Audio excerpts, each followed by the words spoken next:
driving their Humvees through the night into a hostile Syrian village. In about 8 minutes of a raid, they grabbed the two brothers, the suspects, and took them out, declaring Johnny is in our hands.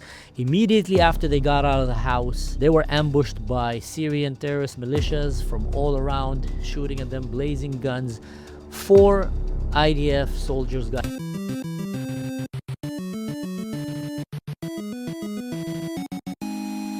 Let's talk about everything that happened right now in Syria. My name is Mansour. I'm a former Israeli IDF Special Forces officer, and I've served in all of these borders and conflicts during my time in the IDF. So I'm going to try to give you the best explanation of what's happening. By the way, I'm also Druze. So what else don't we know about the border with Syria, and what else are they planning or will be planning if Israel wouldn't act immediately? So these two brothers were apprehended by the unit of 504, which is a special IDF unit to basically interrogate, field interrogations for hostile terrorists and enemies of Israel. So they often go with the Shabak, with the Mossad, with special forces, raids, Sayeret Matkal, behind enemy lines. And when you need to interrogate, the neighborhood, people around, and find a terrorist, make sure that it's him on the ground. Get the information, either bring him with you or get information on the spot. These are basically field interrogators and highly trained warriors that can do all these things. So they're Safa and Saifa, they're a psychologist and a warrior together, an interrogator, all into one great unit. I know some friends in that unit, really impressive people. So they grabbed the brothers, came out, ambush, fire, shooting, Allahu Akbar, IDF response, 6 IDF soldiers injured, many terrorists from Syria are dead and wounded. They pull out.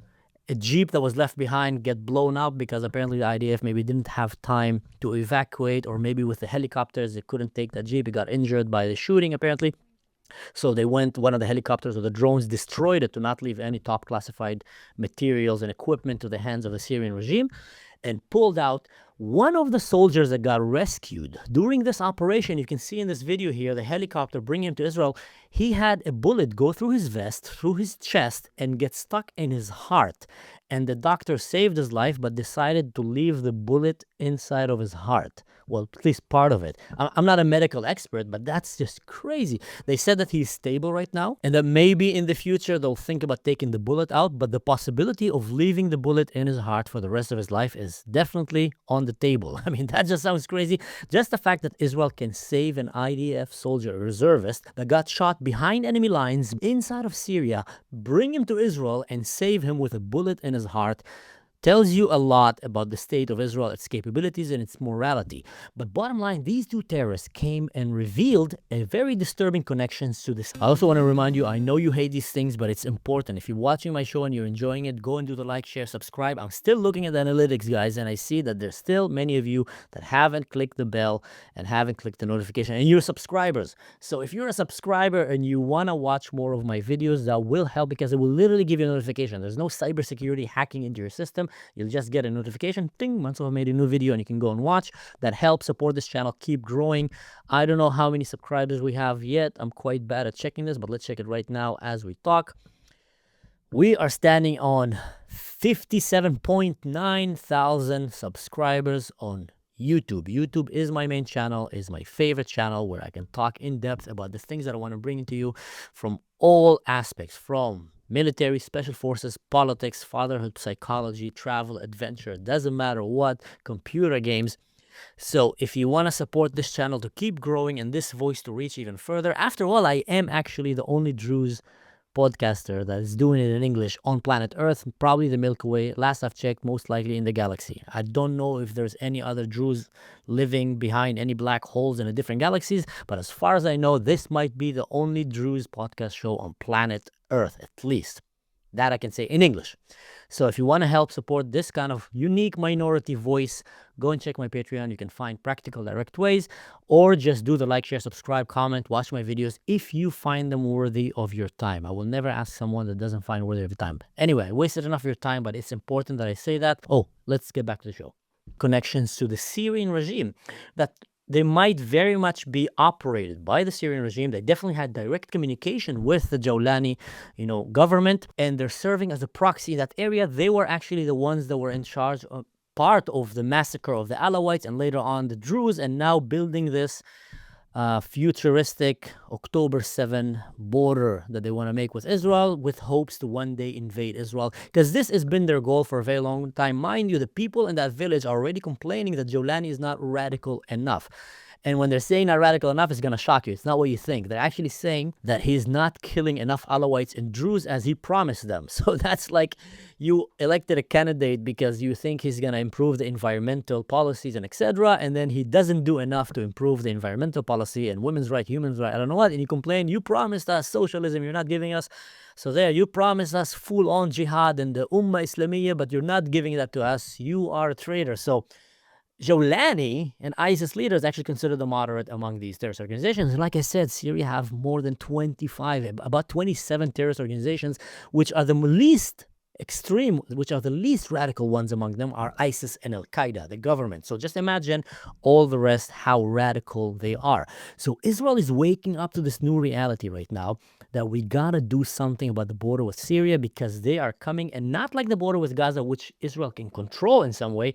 In Syria, it's an open border for all the countries in the region. So every jihadist that wanna harm Israelis, Christian, Jews, doesn't matter. All the minorities, all the citizens of Israel can flock into that border. They can bring them unlimited supplies and equipment, and Israel cannot allow that to happen. So Israel is still holding the key locations in the Golan Heights, in the Syrian Golan Heights, and now are seriously considering what to do with the hostile Muslim community that you have in the area of Daraa, which is the area that kind of separates between Israel to the Druze mountain and other places. There's quite a lot of radical Muslims in that area. One of the most radical Mad Max jihadistan style area of Syria. Boy, guys, this is a serious threat for the stability of Israel. In this video that I translated as well, you can hear the soldiers right now as they're calling for an air support. Here, let's watch the video. I put some subtitles for you and we can talk about this.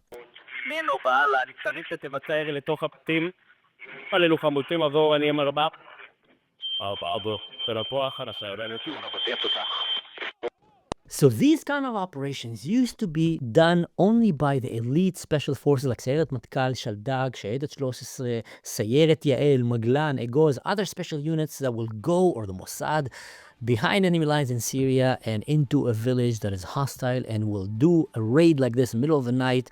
They apparently drove with the jeeps, and there's a special unit that usually drive these jeeps. They drive very close to one another, super speed. I'm talking like centimeters from one another with no lights, high speed.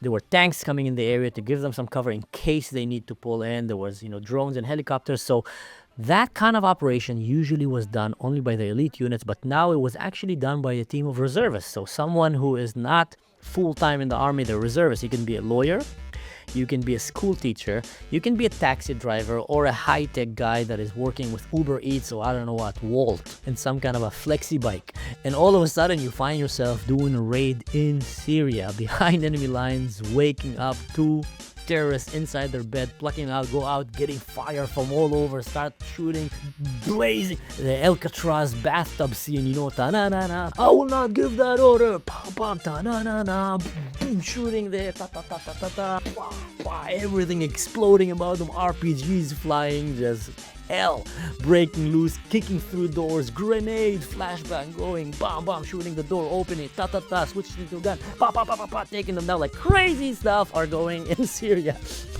And this was done by Israeli civilians, basically, that are reservists. Now, my point is, because Israel has been involved with so many front lines and so many intense battles everywhere, that the load is falling also on the regular brigades right now to operate and do missions that were left for the special elite units, which shows you I remember one time, I was in the special forces, and also I went and I commanded a regular combat unit. One day I spoke to some soldiers from Germany that were in this German special forces and other special forces around the world, and I kind of told them about our daily routine, how we sometimes do 2-3 raids a night to go and catch terrorists. And then they asked me, how long do you prepare for these raids? And I said, well, sometimes we have 3 hours, sometimes we have half an hour. Sometimes we just really cold right now. The Shabak needs you right here. You go and you just do it. And then came and they told me, man, you guys are doing 2 to 3 operations a night. We would train for about 3 months to half a year for one of these operations. And you guys do 2 or 3 of them a night. But that just shows you how trained and well-oiled war machine the IDF is and how crazy these things are happening. But my point, guys, and still I want to get back to Syria right now. Many of the Druze, not only myself, have been warning you for a very long time. The border with Syria is a serious problem. Israel need to pay close attention to it. The government of Syria cannot be trusted.